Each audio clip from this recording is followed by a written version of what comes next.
Northern News Now's Madison Green joins us live from the bridge to tell us more about that federal funding. Madison? Damn, Laura. Yeah, I'm underneath the Duluth side of the Blatnik Bridge, and it may have gotten a little dark out, but the path between the two cities has lit up. And if I take a few steps back, it's pretty easy for me to see there's constantly headlights driving in both directions, and the Blatnik Bridge is a very vital part of the Twin Ports.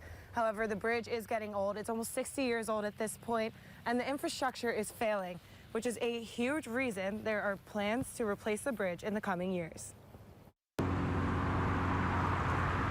Keeping the Twin Ports connected is costly.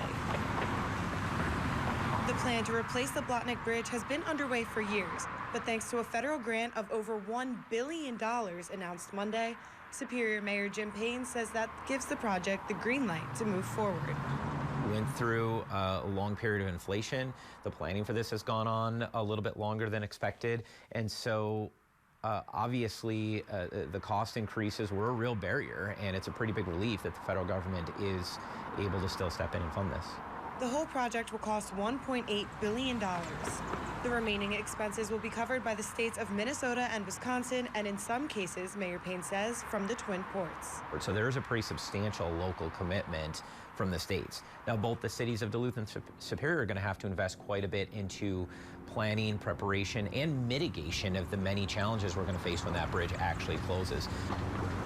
According to U.S. Senator Amy Klobuchar of Minnesota, it is the largest federal infrastructure grant ever awarded to a road, highway, or bridge project. You cannot have a decaying bridge that is used by 33,000 vehicles a day that carries something like $4 billion in goods every single year.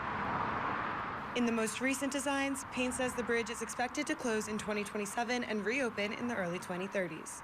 The Blatnik Bridge is at the end of its usable life. One way or another, that bridge will close soon. And so rebuilding it is vital to keeping the connection between our culture and economies alive between Duluth and Superior.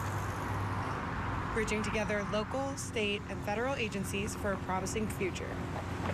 In the Twin Ports, Madison Green, Northern News Now.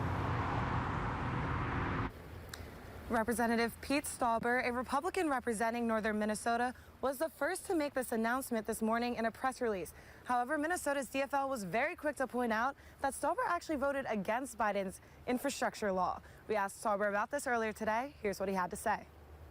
Bills that come in front of me in Congress, I don't agree with them all, but once they become law, I am going to fight for every dollar to bring back to Minnesota. You know, Minnesotans are some of the highest taxed individuals in the country, and I have an obligation to bring these federal funds back.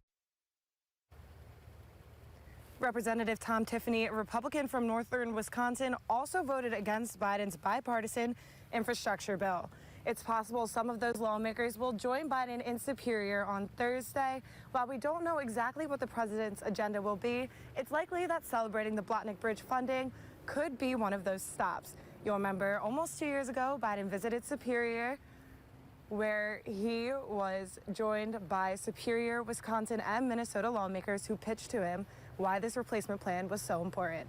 Yeah, this is going to be a major undertaking, and this is just the beginning of this project. Madison Green for us live in Duluth tonight. Thank you, Madison. You see, Madison.